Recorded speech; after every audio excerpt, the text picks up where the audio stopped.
Cuando yo hago campaña, no te cuesta un mango ni a vos, ni a él, ni a él, ni a él. Ni a él. ¿Por qué no vas y le pedís explicaciones a Larreta? No, eso no. Eso no, esos periodistas pauteros no lo hacen. Y me parece perfecto que el periodismo desnude las bajezas del poder.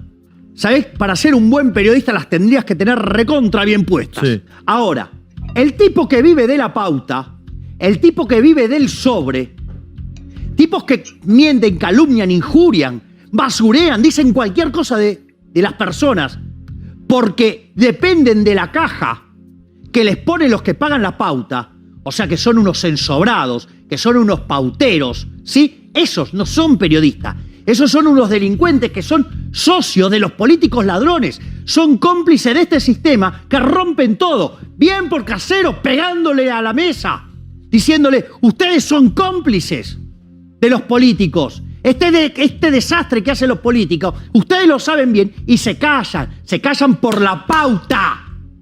Se callan por los sobres. ¡Viva la libertad, carajo! ¡Viva la libertad, carajo! Gracias, Javier, querido. Gracias por venir. Javier Milei, candidato presidente de La Libertad. Gracias por invitarme. De La Libertad Avanza. No, gracias a vos por venir. Gracias a vos por venir. Andás en el juego con mucha gente, por lo que vi. Pero antes que nada, porque te voy a preguntar de proyectos y demás. Que lo que... Pero es que es un punto correcto que el que vos has levantado. Dale, ¿cuál? Están discutiendo cosas que son absolutamente accesorias en un país que trae una decadencia estructural de más de 100 años. Yo lamento tener que ser insistente con esto, pero creo que vale la pena que tomemos conciencia de esto, que nosotros entramos al siglo XX siendo el país más rico del mundo. Que hoy, al tipo de cambio paralelo, somos 140. Que hoy tenemos más de 40% de pobres. Que en el país que se produce alimentos para 400 millones de seres humanos, con una presión fiscal sobre el campo del 70%, el Estado se lleva el alimento de 280 millones de seres humanos. En Argentina hay 5 millones de seres humanos que no les alcanza para comer. Una situación de aún ya los que trabajan, el 30% son pobres, aún trabajando. Con una inflación absolutamente fuera de control. Pensá que a nivel mundial los estándares contables señalan como país hiperinflacionario aquellos países donde la inflación de 2 años es 100%. Argentina hoy tiene la inflación viajando cerca del 150%, la inflación en alimentos que viaja al 200%. No solo eso, sino que además hay inflación reprimida por el equivalente a 50 a 100 puntos porcentuales, o sea, con lo cual tendrías un plus. Además tenés un desequilibrio monetario que es peor que el que teníamos en la previa del Rodrigazo en 1975. Pensá que fue una situación donde, frente al estrés en el nivel de reservas, cuando Celestino Rodrigo no le quedó otra que devaluar, eso implicó que la tasa de inflación se multiplicó por 6. Pensá que con la inflación que traemos hoy estaríamos hablando de niveles de inflación cercano al 1000%. Además, el desequilibrio que tiene el Banco Central entre los pasivos remunerados, LELIQs, contra la base monetaria, es decir, el dinero que emite para que nosotros estemos haciendo transacciones, está en 3 veces. O sea, un nivel que es más alto que el que teníamos a inicios del año 89, es decir, previo a la hiperinflación de Alfonsín. Y además, de base, tenemos indicadores que son peores que los que teníamos en la previa del 2001. Educativos, por ejemplo. No solo eso, digamos, en términos de pobres, sí, en términos de indigentes, en términos de salarios, lo mires por donde lo mires, estamos mucho peor. Consecuentemente, yo por eso tengo una obsesión, o sea, mi principal obsesión, digamos, con el tema de la inflación y el tema de la hiperinflación, cuya contracara es la dolarización, es que cualquier experimento que no implique una solución de fondo al problema de los stocks, o sea, el problema del Banco Central con el tema de las LELIQs, va a implicar, si vos vas a la solución bimonetaria, el switch de portafolio, es decir, la gente pasándose de los pesos a los dólares, te genera una hiper por la caída de la demanda de dinero. La otra alternativa es que sigas con el cepo. Perdón, es el plan de Bullrich, ¿no? Exactamente. Bullrich habla del bimonetarismo. Exactamente. O sea, vos abrir el cepo y no resolver el problema de los stocks, es decir, el problema de las LELIQs, la contracara es que generas una hiperinflación. Lo peor de todo es que los ideólogos de eso, puertas adentro, admiten que hay una hiperinflación, pero públicamente no lo dicen y después me agreden. El único que está tratando de darle una solución al problema de los stocks verdaderos soy yo, que digo, hay que dolarizar, es decir, hay que liquidar el Banco Central. Y como vos estarías retirando todo el dinero, ya sea el que genera interés, LELIQs, y el que no genera interés, la base, evitarías de facto, digamos, o sea, la hiper. Pero no solo esos, aquellos que tampoco te dan una solución de cómo se sale del cepo, es decir, siguen pensando en que hay cepo. Y el cepo, lo más complicado del cepo, esto es un poco técnico, pero creo que vale la pena. Dejame un paréntesis, todos los candidatos que entrevisté me dijeron que ninguno levantaba el cepo el primer día. Bueno, algunos se están haciendo ajustes, porque antes habían dicho que lo levantan el primer día. Sí, es verdad. ¿No? Pues entonces, digamos, o sea, están cambiando todo el tiempo el discurso. Entonces, no solo eso, sino que además, y no es que el candidato siempre dijo lo mismo y se lo malinterpretaron. No, digo, como el caso mío, decía, siempre hablé del proceso de dolarización que podía durar 2 años. Está en libros que tienen más de 7 años mío explicándolo, y sin embargo me decían que decían que yo decía que lo hacía en un día, entonces me criticaban porque lo decía que en un día, cosa que nunca había dicho. Pero al margen de eso, la otra es que te quedes con el cepo. El cepo implica un exceso de demanda de divisa. ¿Qué quiere decir? Al tipo de cambio oficial todo el mundo quiere comprar. Claro, y no hay. Y no hay. Bien. Ese exceso de demanda implica que lo voy a explicar despacio porque es un tema muy complicado y que es muy importante para que la gente entienda. Implica que vos en el resto de la economía tenés exceso de oferta. En el mercado de bonos, ¿qué significa? Que entonces cuando tenés un exceso de oferta el precio cae. Cuando el precio de los bonos cae, se implica que la tasa de interés es más alta. Es decir, que el riesgo país es más alto. Cuando vos tenés tan altas de tasa de interés, ¿qué implica? Que el tipo que tiene un ahorro se lo fuga de la economía y el tipo que tiene que invertir no invierte. ¿Eso qué genera? Genera un exceso de oferta en el mercado de bienes. Cuando vos mirás el PBI per cápita de Argentina, está en los mismos niveles que el 2007. Estamos 13% debajo del nivel que teníamos en el 2011. No solo eso, sino que además, ¿eso qué es lo que genera? Genera que se te cae la demanda de trabajo. Al no tener demanda de trabajo, pasan algunas cuestiones, los ajustes de algún modo ocurren. Las familias que tienen los que no sé qué, da la regulación del mercado laboral, los que no consiguen trabajo son los que tienen que entrar, o sea, los chicos. Entonces, algunos se te van afuera, el drama de los chicos que se te van afuera. A esas familias llorando en el aeropuerto porque se le van los hijos. Del otro lado, de la realidad social, las familias postergadas, las madres aterradas de que sus hijos entren en el crimen, en la droga, y que un día se lo traigan frío. Está claro, ¿no? ¿Verdad?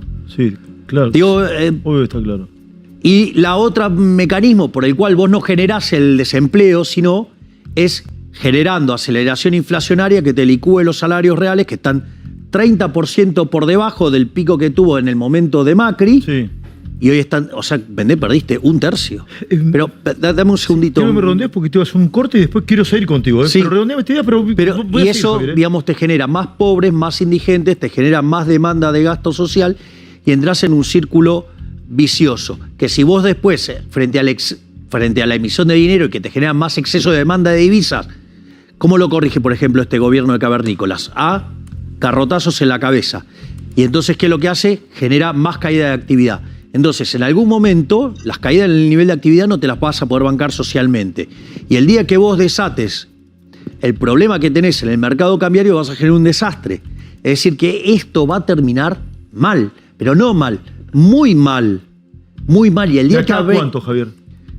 El tiempo es del creador, ¿no? O sea, ese es... ¿Me esperás 2 minutos y seguimos hablando de este y otros tantos temas? Te quiero preguntar por Patricia Bullrich también, porque leí un tuit que me llamó mucho la atención. 20 para las 10, ya sigo, vamos.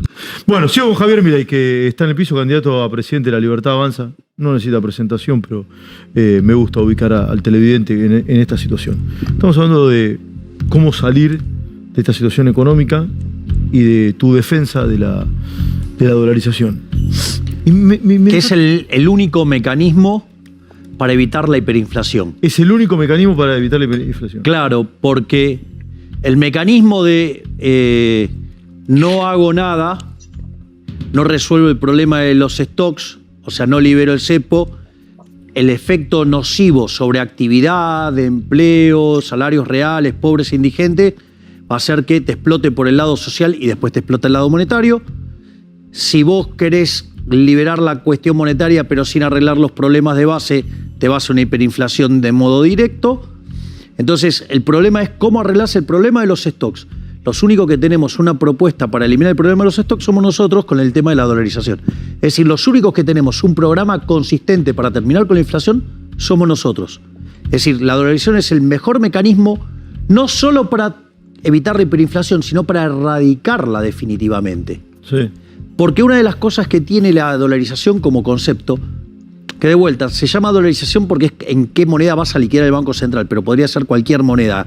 O sea, porque nosotros de hecho hablamos de competencia en monedas. Si vos te dedicaras al petróleo podría ser el WTI, si vos te dedicaras al gas sería el BTU, si vos te dedicaras a la soja, el precio de la soja en Chicago. Digo, no importa, digo, la moneda podría ser cualquiera.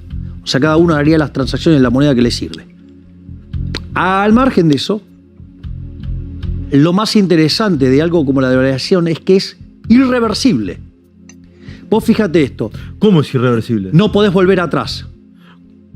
No podés salir nunca más de la dolarización. Claro, exacto. Mis nietos van a ver un país dolarizado. Sí, o la moneda que elijan los argentinos. Pero vos fíjate esto, porque esto es muy interesante. ¿Y es peligroso eso? No, eso es genial, porque le sacaste un mecanismo por el cual los políticos te roban. El señoría... ¿Por qué ningún otro país lo tiene, Javier? No. A ver, sí hay otros países que lo tienen y que han sido exitosos haciendo esto en términos monetarios. Vamos por partes. Una de las cosas que cuenta Jamil Mahuad, quien fue el presidente de Ecuador que dolarizó, dice, el delincuente, esto es mío, el delincuente, ladrón, chorro de Rafael Correa, intentó varias veces salir de la dolarización. ¿Sabes por qué no pudo? Porque lo único que era más popular que Correa en Ecuador era la dolarización. El 92% de los ecuatorianos no quieren salir de la dolarización. Un 7% está neutro y solamente un 9% quiere salir. ¿Sabes por qué? ¿Sabes lo que pasa, Esteban? Que el Banco Central es una suerte de socialismo financiero. Fíjate esto, hay un trabajo, lo publicó Infobae. En los últimos 20 años los políticos nos robaron con el señoreaje 270.000 millones de dólares. ¿Vos te das cuenta? Medio PBI, ponele. Pero no solo eso. Cuando vos te vas fijando, conforme va aumentando la inflación, digamos, esa estafa cada vez más grande. Sí. En el caso de Alberto Fernández nos va a estar robando cerca de 90.000 millones de dólares. Es decir, y si seguimos así, digamos, nos van a estar robando cerca de 25.000 millones de dólares. Vos te das cuenta que si vos eliminás el Banco Central, no solo que terminás con la inflación, sino que le devolvés a la gente, o sea, le sacás a los políticos 25.000 millones de dólares y se lo das a la gente. Ahora, Javier, ¿No me vas a decir que no es tremenda inyección de riqueza? Digo, en realidad no es riqueza, de que le mejorás el flujo, digo, por lo que le dejaste de sacar por el señoreaje. Ahora, vos insistís con esto que los políticos te roban. ¿Todos los políticos te roban? Bueno, aquellos ¿Todos los políticos son ladrones? A ver, aquellos políticos que validan estos presupuestos que incluye esta estafa son ladrones. A ver, vamos a ponerlo en... ¿Quién no es ladrón? Y fíjate quiénes te aprobaron positivamente el presupuesto. Vamos a ponerlo así. El kirchnerismo mandó un presupuesto que implicaba un aumento de la presión fiscal. ¿Quién le dio el quórum? Vos necesitas, para el quórum necesitas 129 diputados. Lo dio junto por el cambio. Las bancas que tiene el Frente de Todos son 116. ¿Cómo? ¿De dónde aparecieron los otros? Sí, se lo dio junto por el cambio. Votó en contra. Se los dio juntos por el cambio. ¿Por qué se lo...? La izquierda, usted y ¿Y quién dentro de Juntos por el Cambio dio esto? Principalmente. Los radicales. Sí, ¿A presión por quién? Por los gobernadores. ¿Sí? Entre ellos Morales. expresión también de quién, del siniestro. ¿Quién es el siniestro? El siniestro es el jefe de gobierno de la Ciudad Autónoma de Buenos Aires, el siniestro. ¿Es el que menos querés? ¿O al que más odias? No, yo no tengo odio por nadie. Lo que digo es que ese hombre es peor que las plagas de Egipto. Larreta es peor que las plagas de Egipto. Sí, de hecho, él hizo una suerte de presentación de su plan antiinflacionario y yo lo analicé. Sí. En un video en un video de Instagram que tuvimos 104.000 casi personas mirándolo. Sí. Tiene más de 500.000 reproducciones. Misteriosamente ningún medio lo levantó. Debe ser porque están muy protegidos por la pauta del siniestro. Dios, que hace acallar las voces que no le gustan cuando lo critican. Es un tipo tan inseguro que, digamos, se tiene que andar acallando, digamos, a los que lo critican. Ya sea por directamente pauta o por sobre. Y en ese contexto, lo que vos te das cuenta es que si ese señor, digamos, llega a tener el cargo, es gravísimo. ¿Puede llegar a ser presidente Larreta? No, Larreta no va a ser presidente. No, ¿por qué? Digo, porque... a ver, primero porque es un tipo siniestro y eso la gente lo percibe. Pero aparte, fíjate lo que es como ser humano. Es un tipo que niega su amistad con Massa, que ya hace más de 30 años que son amigos, y públicamente lo niega. Es decir, un tipo, digamos, o sea, que, traiciona al amigo, sí. Traicionó a la ex mujer, traicionó a su jefe político. O sea, ¿qué creen los argentinos? ¿Que no lo va a traicionar? ¿Y vos tenés amigos en la política? La política es bastante complicada. Yo no sé si podría decir que tengo amigos. Decís hace mucho que Larreta es un siniestro. ¿Y Bullrich qué es? Bueno, es alguien que desafortunadamente parece que su ambición de poder la ha hecho violar líneas que jamás me imaginé que lo hubiera hecho, que iba a ser algo así. ¿La rescatás a Patricia Bullrich? No, al único que rescato es a Mauricio Macri. ¿Cómo? Del Juntos por el Cambio, el único que rescatás es a Macri. A Mauricio Macri, sí. ¿Que los demás te defraudaron? Sí, el único que no me defraudó fue Macri. De hecho, todas las operaciones de las que he sido víctima durante el último mes está involucrada la señora Bullrich. ¿Cómo? Bullrich te mandó a operar. Y sí, por ejemplo, yo hice una caminata. Mira, una de las cosas que nosotros estamos haciendo ahora son caminatas sorpresas. Caminatas sorpresas. Sí, te viene José Cepaz. Contame qué es operar también. No, pero pará, porque sí, porque esto es bastante grave. Nosotros hacemos caminatas sorpresa porque una de las cosas que queremos es reacciones espontáneas. Si yo llamo a un lugar y voy a decir, voy a estar en un lugar, ¿qué me va a pasar? Se me llena de gente. Que está bárbaro, es maravilloso, me encanta encontrarme con la gente. Pero ¿sabes lo que pasa? Viene gente que me sigue a mí, entonces yo no me entero del pulso de la calle. Entonces, ¿qué hago? Voy, me caigo de sorpresa en un lugar. ¿Entendés? Para ver qué pasa. Te vi en José Cepaz, ayer o Sí, sí, pero ahora te cuento de estas porque también son muy divertidas las cosas que me dan. ¿Qué sé yo? Ayer en un momento fui a Polvorines. Y llegué y por el horario no había nadie. Entonces me puse a caminar y pasé por una hamburguesería y las chicas que trabajaban me pidieron foto. Entonces me saqué foto. Cuando me di vuelta, había 50 personas. Sí. No sé ni de dónde habían salido. ¿Con qué te operó Bullrich? Bueno, esto es importante. Por ejemplo, su candidata a concejal por Tigre es la que me vino a escrachar.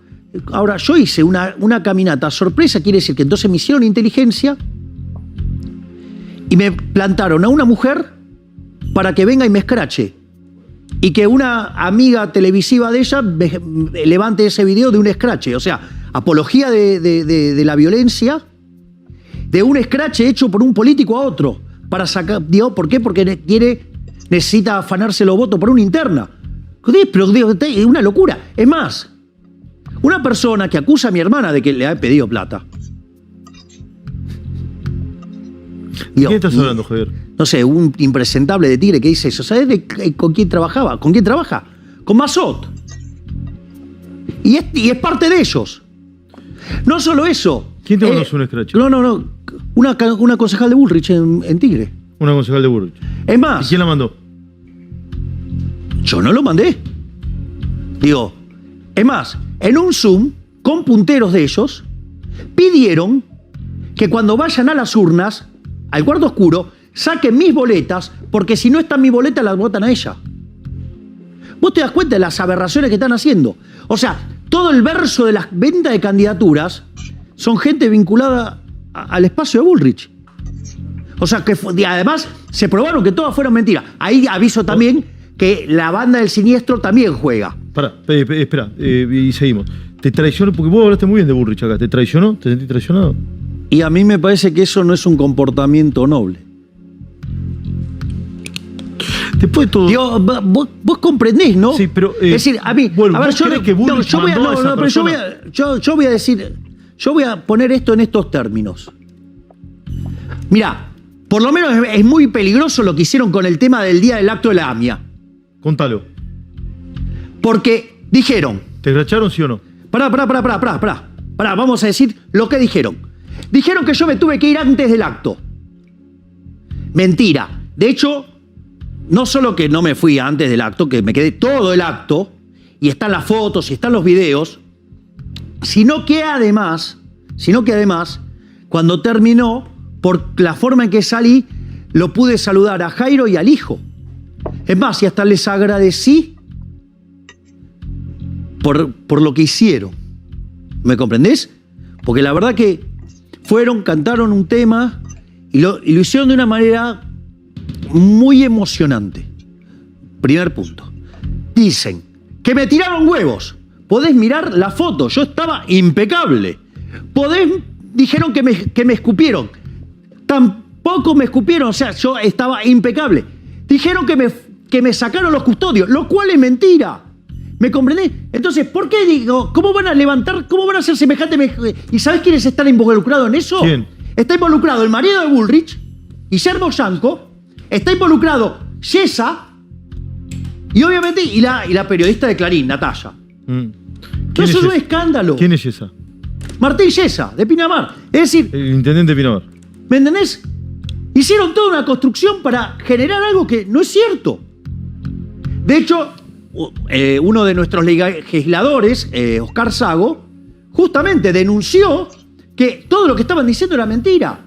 Es cierto que yo, digamos, o sea, cuando terminé el acto, digamos, en el medio de un montón de manifestaciones de cariño fuertes, vino una persona, digamos, que me vio cuando yo la estaba saludando al marido de Bullrich y a Natalia. El martes fue esto. Sí. Martes a la mañana. Viene y entonces me dice, ¿qué haces riéndote? No me estaba riendo, me estoy saludando a una persona. Si yo te estoy... Suponete que nosotros nos encontramos. Sí, si nos encontramos seguramente... Pero digo... ¿Te vas a reír? No, pero por una manifestación de cariño. Sí, pero al margen de eso... ¿Te buscan el pelo al huevo, si vos? No, los inventan, que es peor todavía. Pero no importa, vamos... O sea, acordate que cuando yo me metí en esto, un analista político me dijo que me habían analizado durante 2 meses y que no me habían encontrado nada. Y dije, qué buena noticia, esa es la mala, porque te la van a inventar. ¿Qué es lo que más te jode de lo que te inventaron? No me importa. ¿No te importa nada de lo que te inventaron? No me importa. ¿Sabes qué? Digo, yo miro el objetivo y mi objetivo es poner de pie la Argentina. Sí. Es decir, es reconstruir la Argentina. Es terminar con esta basura. ¿Sí? Digo, porque ¿sabes qué? Una Argentina distinta con lo mismo de siempre es imposible. Sí, lo decís todos los días, pero espera, en la basura obvio. ¿Son todos, Javier? ¿Es Bullrich también la basura? A ver, yo, de vuelta, el único que no me defraudó acá es Macri. ¿Qué querés que te diga? Basta, digo, ¿cuántas veces tengo respeto? No, está bien, pero soy periodista. La semana pasada, ya hace 10 días, sí, salió todo este escándalo de la venta de candidatura. Además, yo te lo pregunté. Digo, bien, a ver, fíjate esto. Por suerte, hubo un fiscal, sí, que pidió que vayan y declaren. ¿Vos viste lo que son? Son todos chimentos de peluquería, ¿no? Porque A le dijo a B, porque B le dijo a C, porque C le dijo a D. ¡Ey! Todos chimentos de peluquería. Todos chimentos de peluquería. Nadie pudo probar nada. ¿Sabes cuál es el problema? Porque nosotros somos los únicos tipos honestos que le ponemos el hombro a nosotros. O sea, cuando yo hago campaña, no te cuesta un mango ni a vos, ni a él, ni a él, ni a él, ni a él. A ninguno de ellos les cuesta un mango. Un puto peso, ibas a decir. No les cuesta un mango. Entonces, ¿por qué no vas y le pedís explicaciones a Larreta? Digo, de la pauta, ¿sí? De lo que gasta en los afiches, de lo que gasta, digamos, en internet. ¿Por qué no le pide? Digo, ¿por qué no se fijan a ver qué es lo que hace Augusto Larreta y Edgardo Sensón. No, eso no. Eso no, esos periodistas pauteros no, digamos, o sea, no lo hacen. Espera, que te quiero hacer una cosa. No, Estás muy enojado con los periodistas, Javier. ¿Sabes lo que pasa? No es que estoy enojado. Estás muy enojado. A mí me parece, a mí me parece Vos te llevas bien con muchos periodistas. Dale, vamos. A ver, separemos una cosa. A ver. El periodismo es una actividad noble, es una actividad maravillosa, ¿sí? Y me parece perfecto que el periodismo, ¿sí?, desnude las bajezas del poder. Me parece, digamos, como concepto. O sea, es más, ¿sabés? Para ser un buen periodista las tendrías que tener recontra bien puestas. Sí.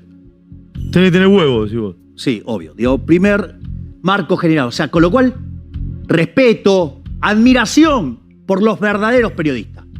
Ahora, el tipo que vive de la pauta, el tipo que vive del sobre, tipos que mienten, calumnian, injurian, basurean, dicen cualquier cosa de las personas, porque dependen de la caja que les ponen los que pagan la pauta, o sea que son unos ensobrados, que son unos pauteros, ¿sí? Esos no son periodistas, esos son unos delincuentes que son socios de los políticos ladrones, son cómplices de este sistema que rompen todo, bien por caseros, pegándole a la mesa, diciéndole, ustedes son cómplices de los políticos. Este desastre que hacen los políticos, ustedes lo saben bien y se callan por la pauta, se callan por los sobres. Entonces, ojo. Todos no, Javier, todos no. Yo Javier. no dije que sean todos. Yo dije que sean todos. No, pero... Entonces, lo que estoy diciendo es lo siguiente. Ahora, cuando vos tus ingresos están ligados a la que te pone el Estado, vos tenés un problema. ¿Sabés cuál es el punto? Yo mi guita me la gano honestamente en el mercado, sirviendo al prójimo con bien mejor calidad, un mejor precio. Y si lo hago mal, quiebro. Y si lo hago mal, no me alcanza para morfar. ¿Me comprendés? Sí. Sin embargo, digamos, entonces yo, digamos, o sea, cualquiera que su actividad la lleva a mercado, yo lo aplaudo. El problema es cuando vos vivís del Estado. Porque el tipo que vive de la pauta, el tipo que vive del sobre, ese tipo, en el fondo, es socio del político chorro, y siendo socio del político chorro, ataca al tipo que viene a cambiar el sistema, o sea, nosotros, y a los corruptos no le dice nada, mira para otro lado, le tapan las noticias, hacen cualquier desastre y ocultan las noticias. Entonces, muy interesante esto. ¿Por qué? Porque ese tipo, porque si vos me querés insultar, decime lo que se te dé la gana. Yo no insulto a nadie, Javier. No, ya sé, en general. Es retórico, ya lo sé. Es retórico, Esteban. A ver, si yo creyera que vos estás de ese lado, no estaría diciendo estas cosas acá. No me estoy defendiendo, digo, estoy charlando. Entonces, lo que digo es lo siguiente. Lo que digo es otra cosa.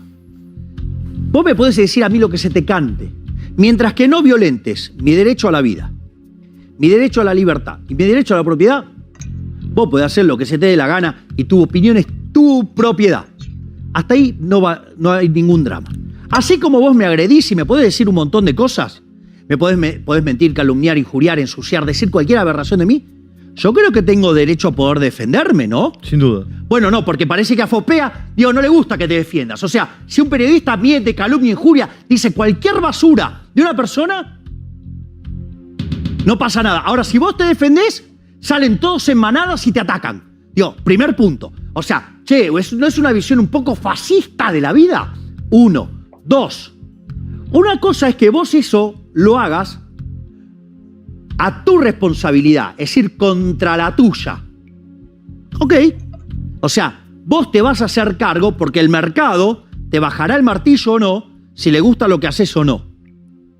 Ahora, si vos eso lo haces porque estás ensobrado o porque estás con pauta, vos sos un corrupto.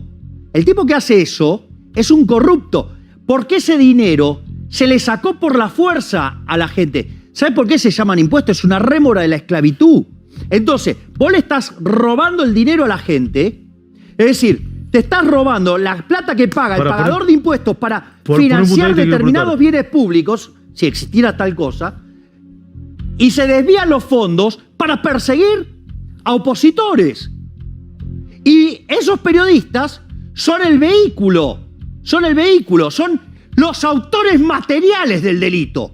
Está el autor ideológico, que se provee de fondos sacados de los pagadores de impuestos, instrumentado por los políticos, el autor material, los periodistas, ¿sí? Con tipos que son cómplices o que miran para otro lado. Ahora, Javier, vos te llevas bien con muchos periodistas, me consta, te conozco hace bastante tiempo. Pero obvio, digo, qué interesante, porque ellos, o sea, son el paladar negro de la política que juzgan a todo el mundo.